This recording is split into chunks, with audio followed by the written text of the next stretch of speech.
आदरणीय प्रधानमंत्री जी, आपको सुस्वागतम. On 23rd of this month, August, we made history by landing on the moon. Chandrayaan-3 landed softly on the moon. We were very fortunate to have our Honorable Prime Minister, though away, he joined us live to greet us, to congratulate us, to be with us. And thank you so much for your presence during such a historic day.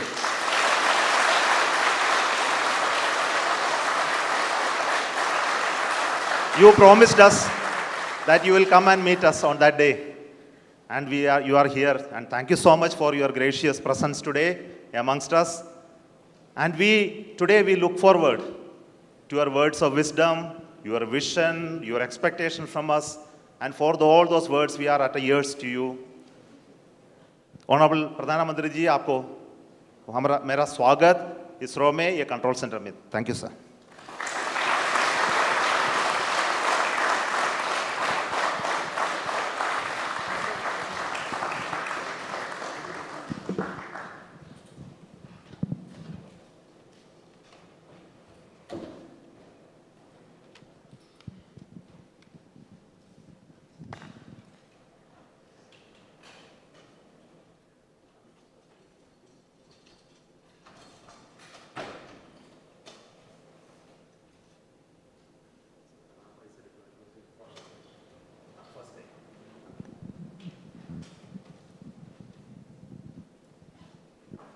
So we are seeing the ramp being deployed now.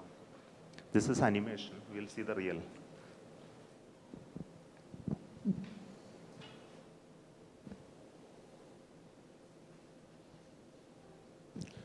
Next solar panel of the ramp of the rover, Pragyan opens.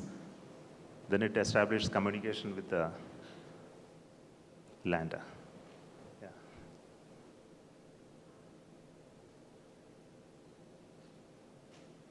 Then it slowly comes out.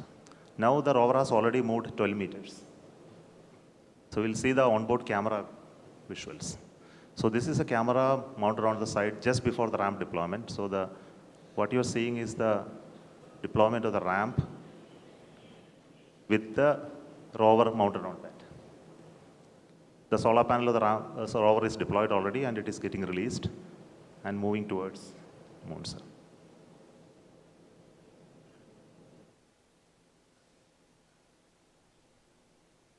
So these images take a lot of time to come to Earth because data rate and processing. So now this is the early morning image of today morning. The rover is almost out of the field of view. It will turn in the day today and look at the lander and take more pictures. Thank you.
नमस्कार friends.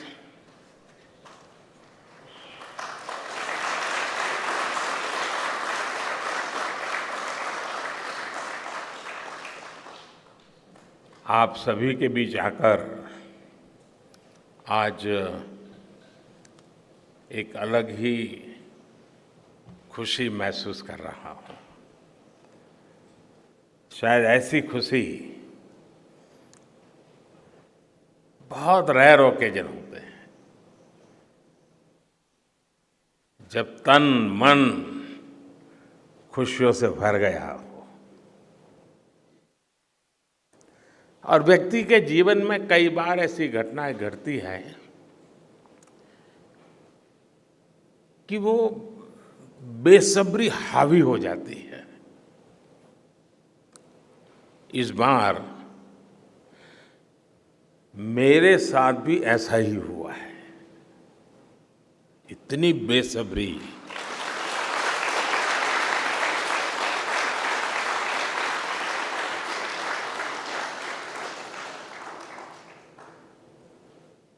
मैं south Africa में था, फिर Greece का कार्यक्रम था तो वहाँ चला गया, लेकिन मेरा मन पूरी तरह आपके साथ ही लगा हुआ था।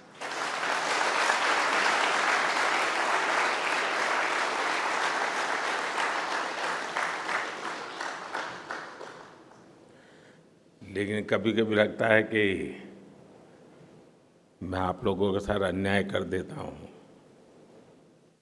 बेसब्री मेरी और मुसीबत आपकी। इतनी सवेरे सवेरे आप सभी को और इतना और टाइम, लेकिन बस मन कर रहा था जाऊं आपको नमन करूं। आपको दिक्कत हुई होगी, लेकिन मैं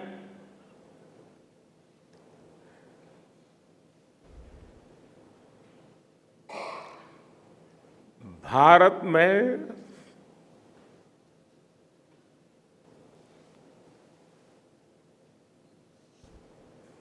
आते ही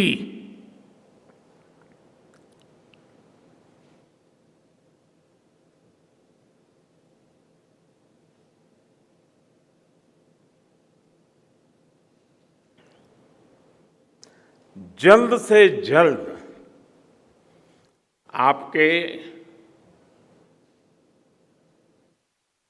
दर्शन करना चाहता था।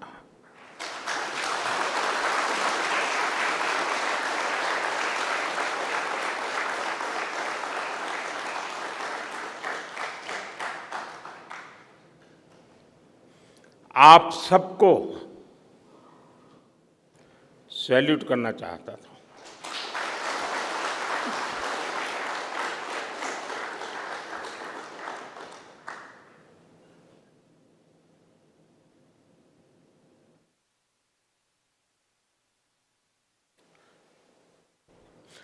सैल्यूट आपके परिश्रम को, सैल्यूट आपके धैर्य को, सैल्यूट आपकी लगन को, सैल्यूट आपकी जीवटता को, सैल्यूट आपके जज्बे को। आप देश को जिस ऊंचाई पर लेकर गए हैं, ये कोई साधारण सफलता नहीं है। ये अनंत अंतरिक्ष में भारत के वैज्ञानिक सामर्थ्य का शंखनाद है।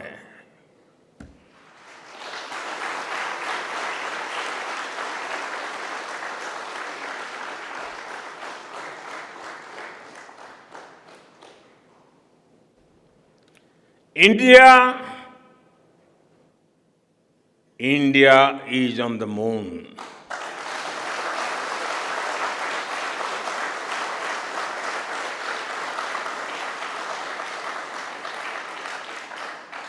We have our national pride placed on the moon.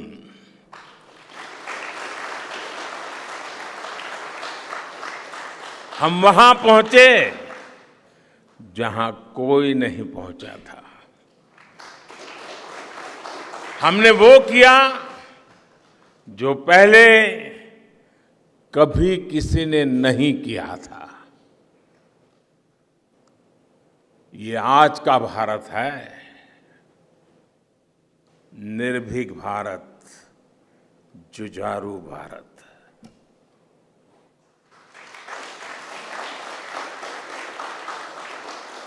ये वो भारत है जो नया सोचता है, नए तरीके से सोचता है, जो डार्क जोन में जाकर भी दुनिया में रोशनी की किरण फैला देता है।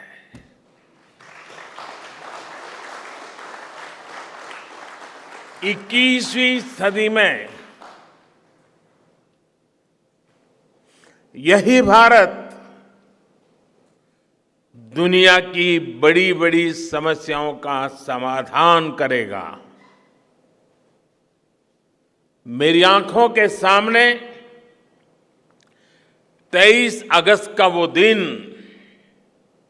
वो एक एक सेकंड बार बार घूम रहा है। जब टचडाउन कंफर्म हुआ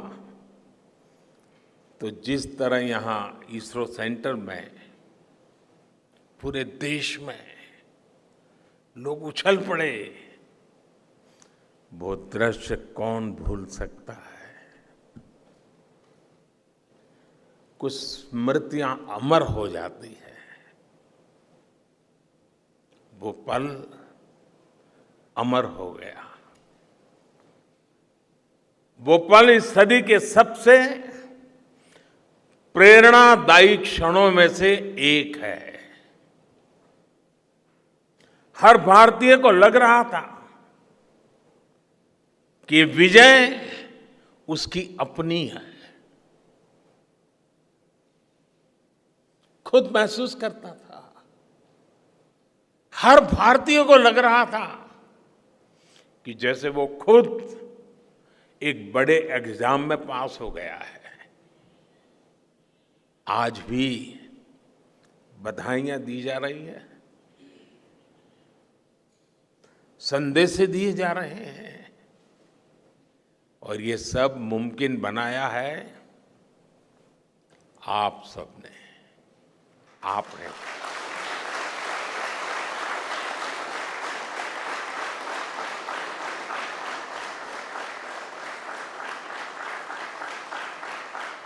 देश के मेरे वैज्ञानिकों ने ये मुमकिन बनाया है। मैं आप सबका जितना गुणगान करूं वो कम है। मैं आपकी जितनी सराहना करूं वो कम है। साथियों, मैंने वो फोटो देखी जिसमें हमारे मून लैंडर ने अंगद की तरह चंद्रमा पर मजबूती से अपना पैर जमाया हुआ है।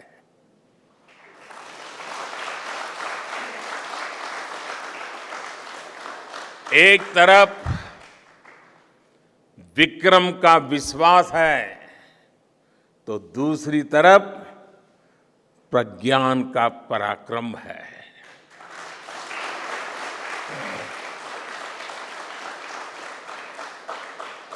हमारा प्रज्ञान लगातार चंद्रमा पर अपने पद चिन्ह छोड़ रहा है।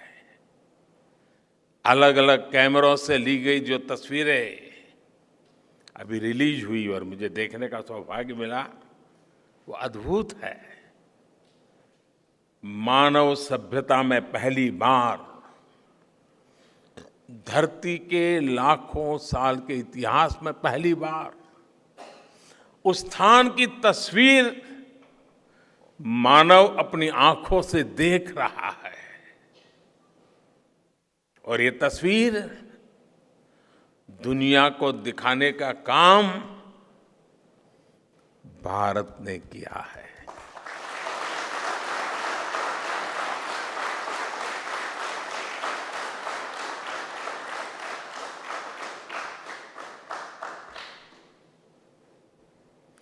आप सभी वैज्ञानिकों ने किया है।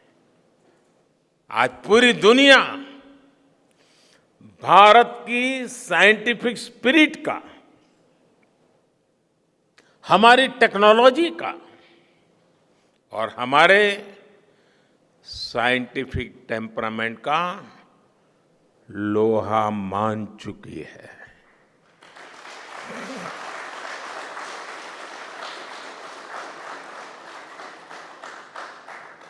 चंद्रयान महाअभियान सिर्फ भारत की नहीं बल्कि पूरी मानवता की सफलता है।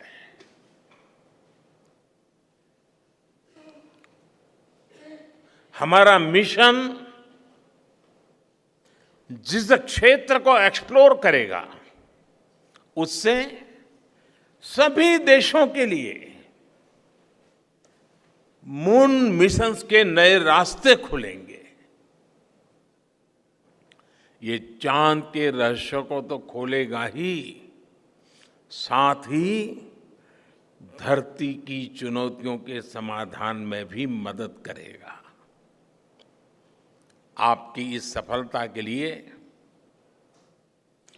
मैं एक बार फिर सभी वैज्ञानिकों को,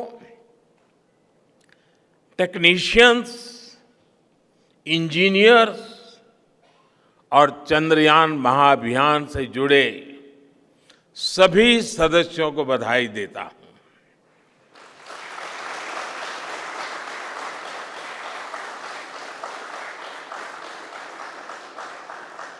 मेरे परिवारजनों,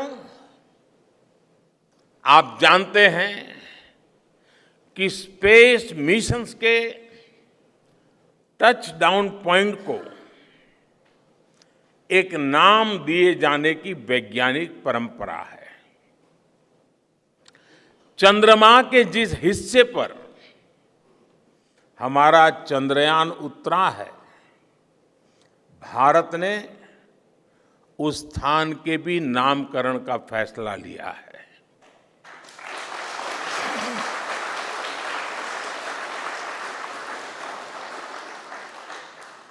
जिस स्थान पर चंद्रयान 3 का मून लैंडर उतरा है, अब उस पॉइंट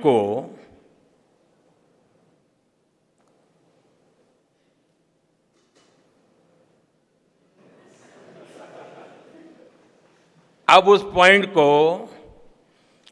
शिव शक्ति के नाम से जाना जाएगा।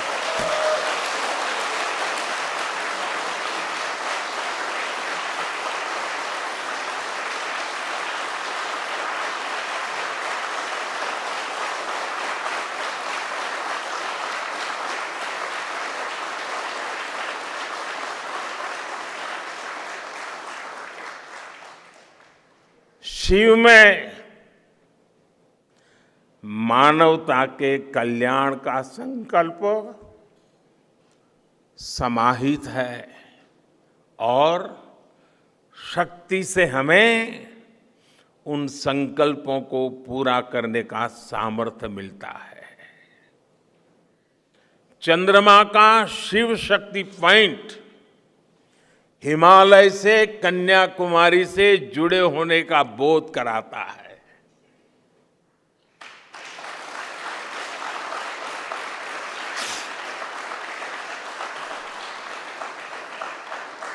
हमारे ऋषियों ने कहा है,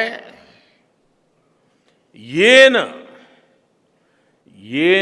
कर्माण्य पशो मनीषिणो यज्ञे कुणवंती विद्येषु धीरः यत्पूर्व यक्ष्मन्तः प्रजानां तन्मे मनः शिव संकल्पमस्तु।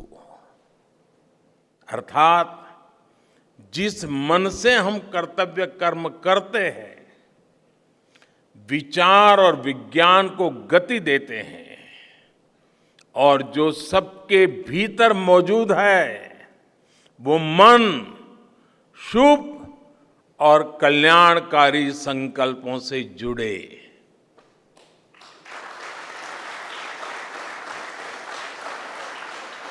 मन के इन शुभ संकल्पों को पूरा करने के लिए शक्ति का आशीर्वाद अनिवार्य है, और ये शक्ति हमारी नारी शक्ति है।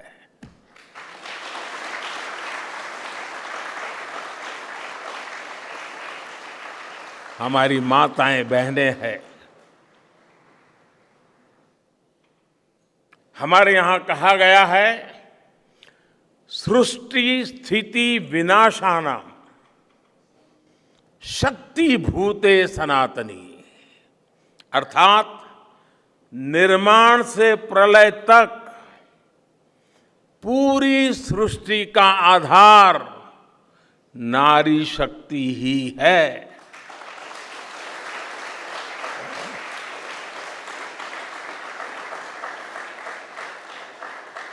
आप सबने देखा है, चंद्रयान 3 में देश ने, हमारी महिला वैज्ञानिकों ने, देश की नारी शक्ति ने कितनी बड़ी भूमिका निभाई है।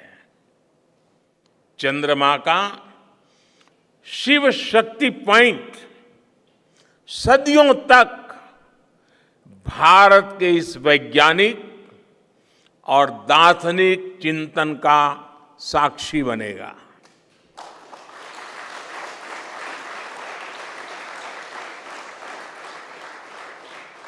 ये शिव शक्ति पॉइंट आने वाली पीढ़ियों को प्रेरणा देगा कि हमें विज्ञान का उपयोग मानवता के कल्याण के लिए ही करना है। मानवता का कल्याण, यही हमारा सुप्रीम कमिटमेंट है। साथियों, एक और नामकरण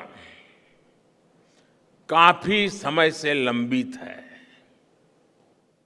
4 साल पहले जब चंद्रयान 2 चंद्रमा के पास तक पहुंचा था, जहां उसके पदचिन्ह पड़े थे, तब ये प्रस्ताव था कि उस स्थान का नाम तय किया जाए। लेकिन उन परिस्थितियों में निर्णय लेने के स्थान पर हमने प्रण लिया कि जब चंद्रयान 3 सफलतापूर्वक चांद पर पहुंचेगा, तब हम दोनों पॉइंट का नाम एक साथ रखेंगे।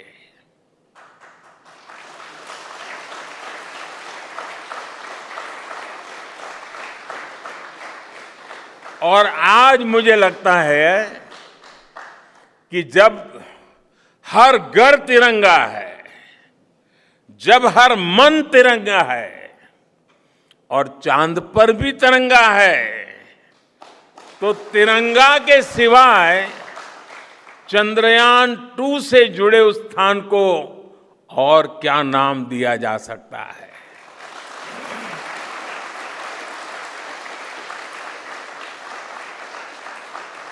इसलिए चंद्रमा के जिस स्थान पर चंद्रयान 2 ने अपने पदचिन्ह छोड़े हैं, वो पॉइंट अब तिरंगा कहलाएगा।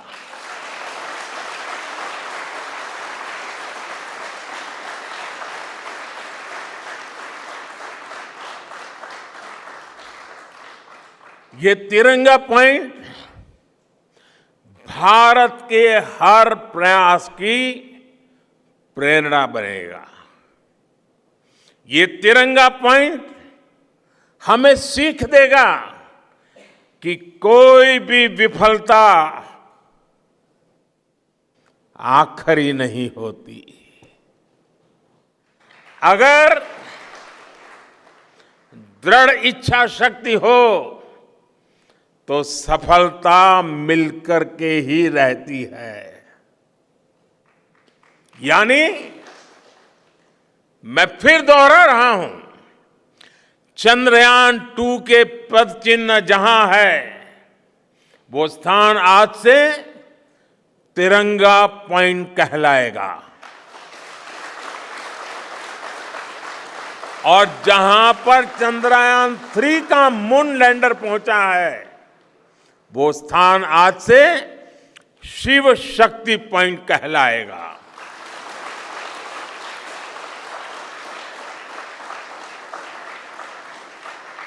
साथियों, आज भारत दुनिया का चौथा ऐसा देश बन चुका है जिसने चंद्रमा की सतह को छुआ है। ये सफलता तब और अधिक बड़ी हो जाती है जब हम ये देखते हैं कि भारत ने अपनी यात्रा कहां से शुरू की थी। एक समय था जब भारत के पास जरूरी तकनीक नहीं थी, सहयोग भी नहीं था। हमारी गिनती थर्ड वर्ल्ड यानी थर्ड रो में खड़े देशों में होती थी। थर्ड वर्ल्ड थर्ड रो में खड़े हुए लोगों में होती थी। वहां से निकलकर आज भारत दुनिया की 5वीं सबसे बड़ी अर्थव्यवस्था बना है।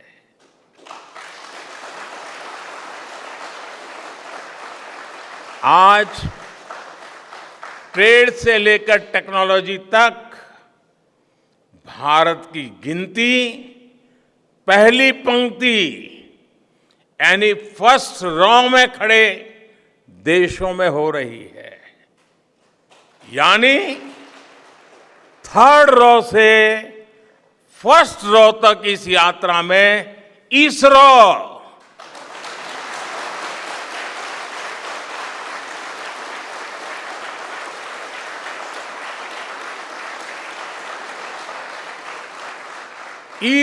जैसी संस्थानों की बहुत बड़ी भूमिका रही है।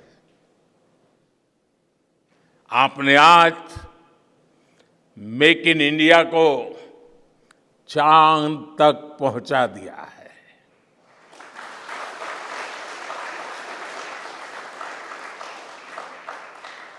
मेरे परिवारजनों, मैं आज आपके बीच आकर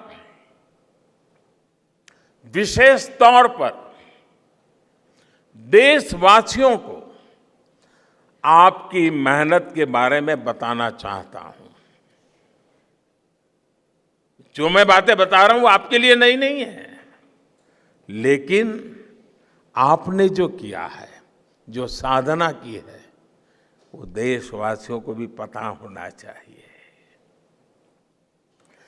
भारत के दक्षिण हिस्से से चंद्रमा के दक्षिणी ध्रुव तक चंद्रयान की ये यात्रा आसान नहीं थी।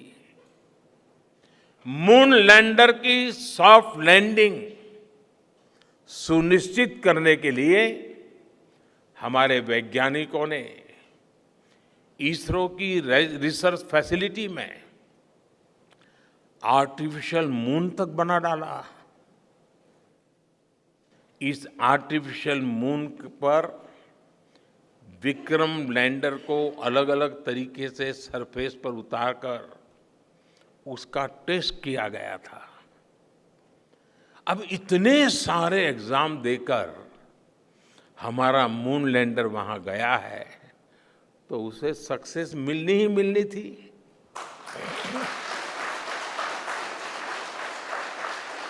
साथियों, आज जब मैं देखता हूं कि भारत की युवा पीढ़ी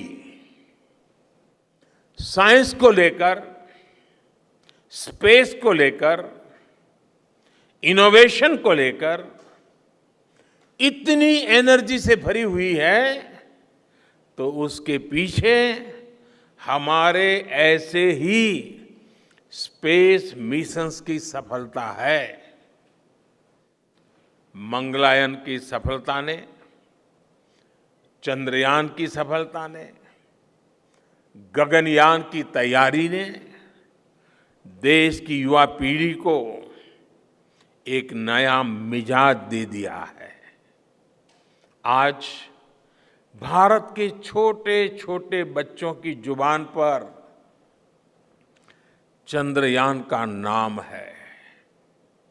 आज भारत का हर बच्चा आप वैज्ञानिकों में अपना भविष्य देख रहा है।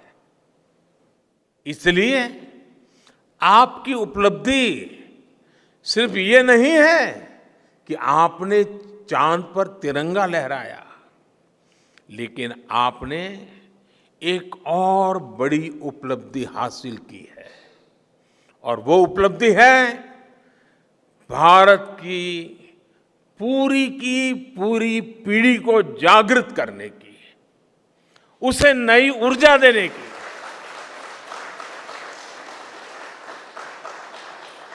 आपने एक पूरी पीढ़ी पर अपनी इस सफलता की गहरी छाप छोड़ी है। आज से कोई भी बच्चा रात में जब चंद्रमा को देखेगा तो उसको विश्वास होगा कि जिस हौसले से मेरा देश चांद पर पहुंचा है, वही हौसला, वही जज्बा उस बच्चे के भीतर भी है, उस युवा के भीतर भी है। आज आपने भारत के बच्चों में आकांक्षाओं के जो बीज बोए हैं, कल वो वट वृक्ष बनेंगे और विकसित भारत की नींव बनेंगे।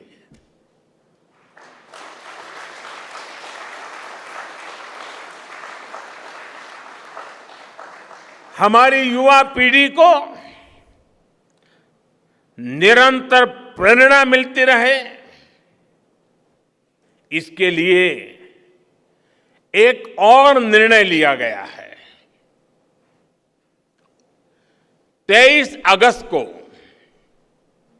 जब भारत ने चंद्रमा पर तिरंगा फहराया, उस दिन को अब हिंदुस्तान नेशनल स्पेस डे के रूप में मनाया जाएगा।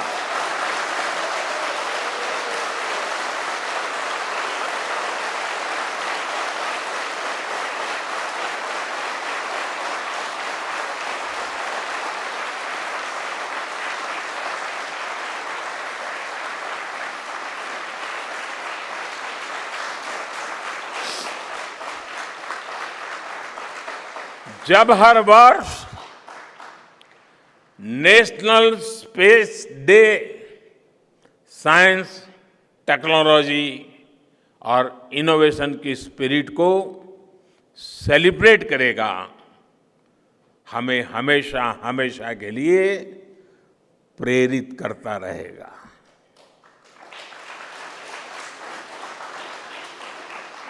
मेरे परिवारजनों, आप भी जानते हैं कि स्पेस सेक्टर का जो सामर्थ्य है, वो सैटेलाइट लॉन्च करने या अंतरिक्ष की खोज से कहीं ज्यादा बड़ा है। स्पेस सेक्टर की एक बहुत बड़ी ताकत है जो मैं देखता हूं वो है ईज ऑफ लिविंग और ईज ऑफ गवर्नेंस। आज देश में स्पेस एप्लीकेशंस को गवर्नेंस के हर पहलू से जोड़ने की दिशा में बहुत बड़ा काम हुआ है। आप लोगों ने जब मुझे प्रधानमंत्री के रूप में काम का दायित्व दिया तो प्रधानमंत्री बनने के बाद मैंने भारत सरकार के जॉइंट सेक्रेटरी लेवल के ऑफिसर्स की स्पेस साइंटिस्ट के साथ एक वर्कशॉप करवाई थी और इसका मकसद ये था कि गवर्नेंस में, शासन व्यवस्था में ट्रांसपेरेंसी लाने में स्पेस सेक्टर की ताकत का ज्यादा से ज्यादा इस्तेमाल कैसे करें। तब किरण जी शायद हम लोगों के साथ काम करते थे। इसी का नतीजा था जब देश ने स्वच्छ भारत अभियान शुरू किया, शौचालयों का निर्माण शुरू किया, करोड़ों घरों को बनाने का अभियान चलाया। तो इन सब के मॉनिटरिंग के लिए, उसकी प्रगति के लिए स्पेस साइंस ने बहुत मदद की। आज देश में दूर दराज के इलाके में एजुकेशन, कम्युनिकेशन और हेल्थ सर्विसेज पहुंचाने में स्पेस सेक्टर की बहुत बड़ी भूमिका है। इन दिनों आजादी के अमृत महोत्सव के निमित्त जो जिले जिले में अमृत सरोवर बन रहे हैं, उसका भी टैगिंग, उसके भी मॉनिटरिंग स्पेस के द्वारा ही हो रही है। बिना स्पेस टेक्नोलॉजी के हम टेलीमेडिसिन और टेली एजुकेशन की कल्पना तक नहीं कर सकते। स्पेस साइंस ने देश के रिसोर्सेज के ऑप्टिमम यूटिलाइजेशन में भी बहुत मदद की है। हमारे देश के एग्रीकल्चर सेक्टर को ताकत देने में, मौसम का अनुमान लगाने में स्पेस सेक्टर जो मदद करता है वो देश का हर किसान जानता है। आज वो देख लेता है अपने मोबाइल पर अगले सप्ताह मौसम का क्या हाल है। देश के करोड़ों मछुआरों को आज नाविक सिस्टम से जो सटीक जानकारी मिल रही है वो भी आप ही की देन है। आज जब देश में बाढ़ आती है, कोई प्राकृतिक आपदा आती है, भूकंप आता है, तो हालात की गंभीरता का पता लगाने में आप सबसे पहले आगे आते हैं। जब साइक्लोन आता है तो हमारी सैटेलाइट्स उसका सारा रूट बताती हैं, सारी टाइमिंग बताती हैं और लोगों की जान भी बचती है, संपत्ति भी बचती है। और सिर्फ साइक्लोन के कारण जो संपत्ति बचती है ना, उसका अगर जोड़ लगा दें तो आज स्पेस का जो खर्चा है उससे वो ज्यादा हो जाता था।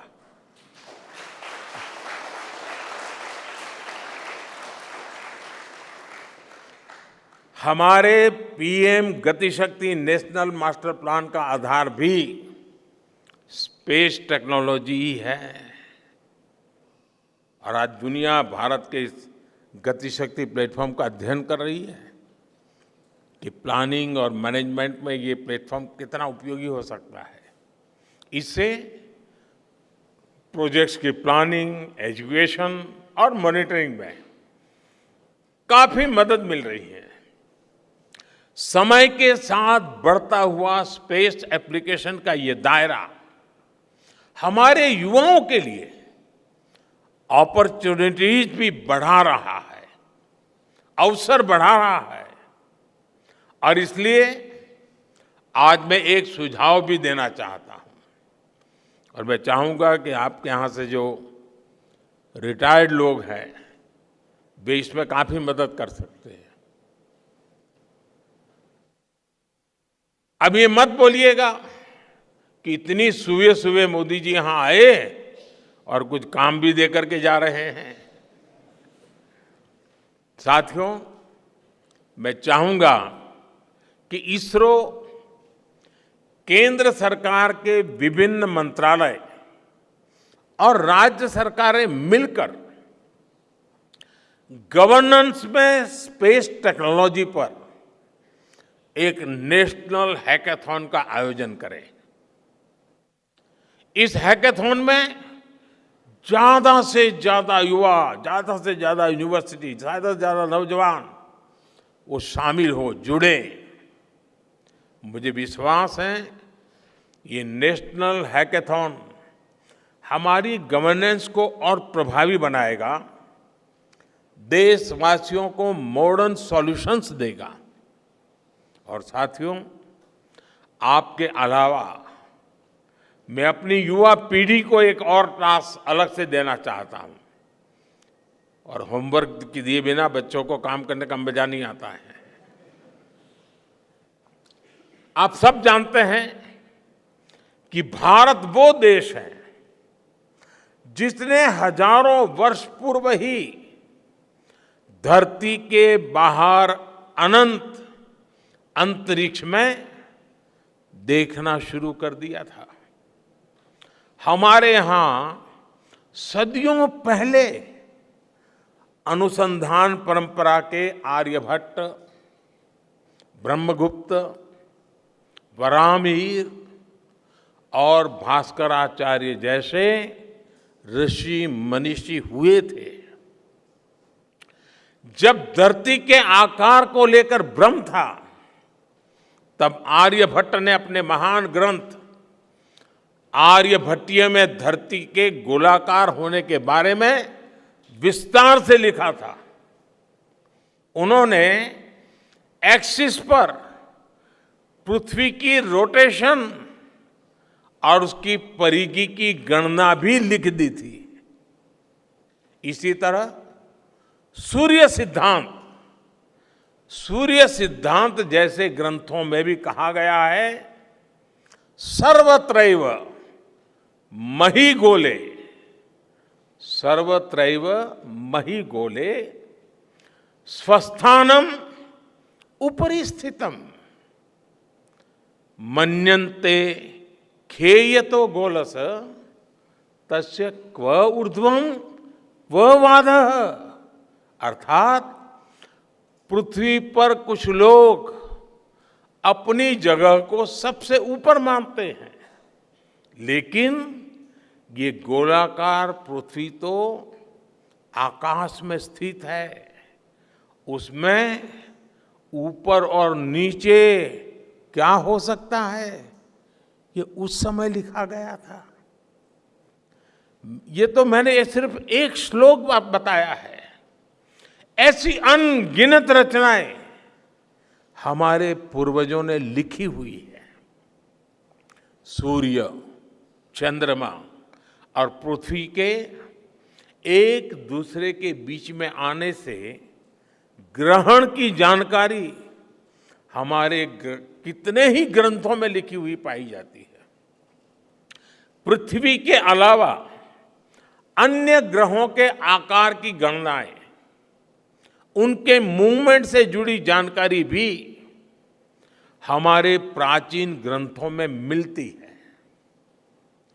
हमने ग्रहों और उपग्रहों की गति को लेकर इतना सूक्ष्म गणनाएं करने की वो काबिलियत हासिल की थी कि हमारे यहां सैकड़ों वर्ष आगे के पंचांग यानी कैलेंडर्स बनाए जाते थे।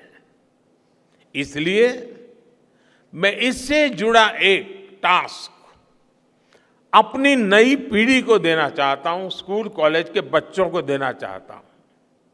मैं चाहता हूं कि भारत के शास्त्रों में जो खगोलीय सूत्र है, उन्हें साइंटिफिकली प्रूव करने के लिए नए सिरे से उनके अध्ययन के लिए नई पीढ़ी आगे आए।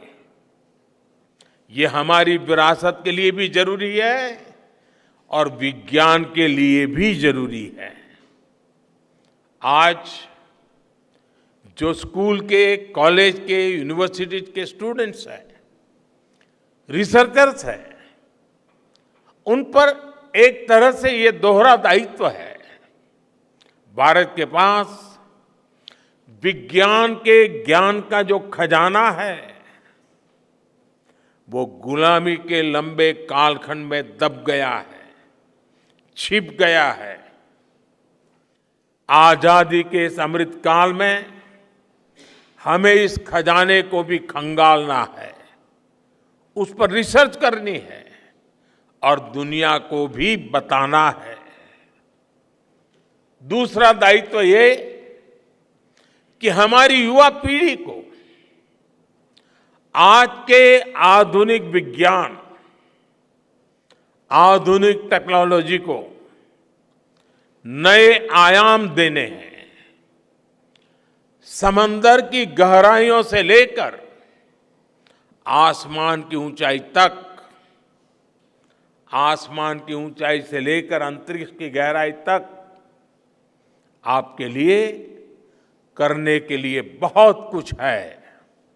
आप डीप अर्थ को भी देखिए और साथ ही डीप सी को भी एक्सप्लोर करिए।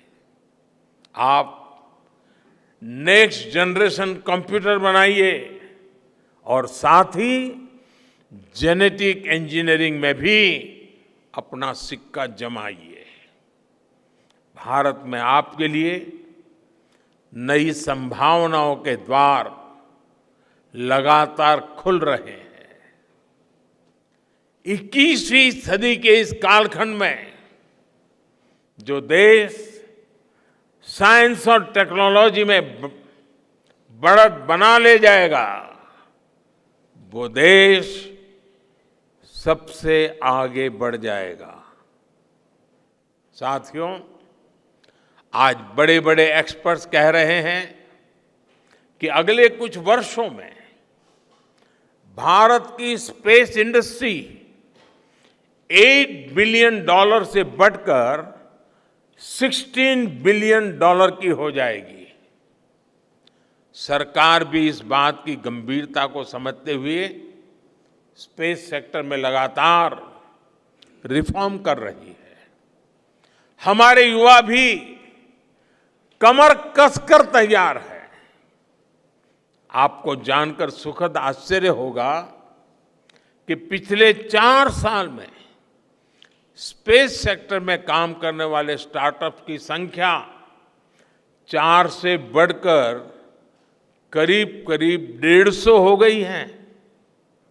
हम कल्पना कर सकते हैं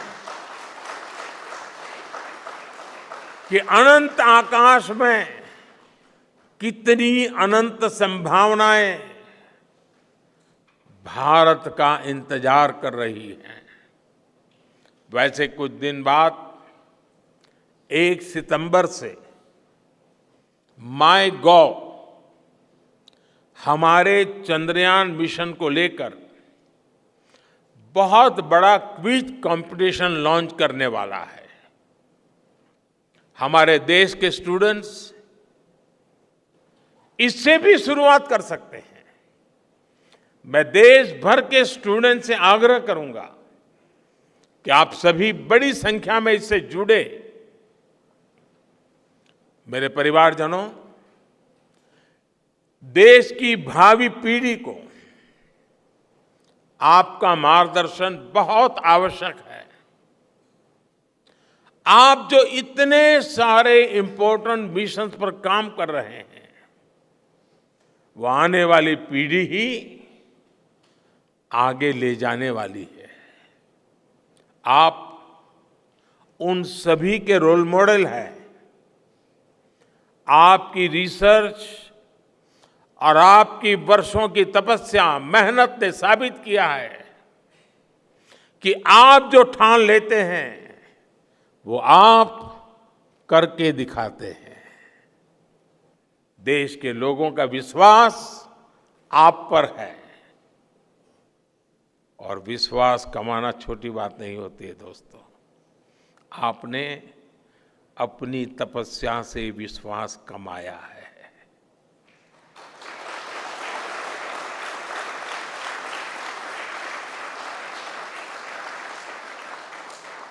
देश के लोगों का आशीर्वाद आप पर है।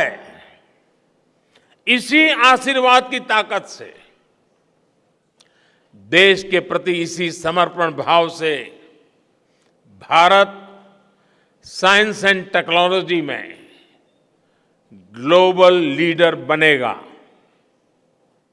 और मैं आपके बीच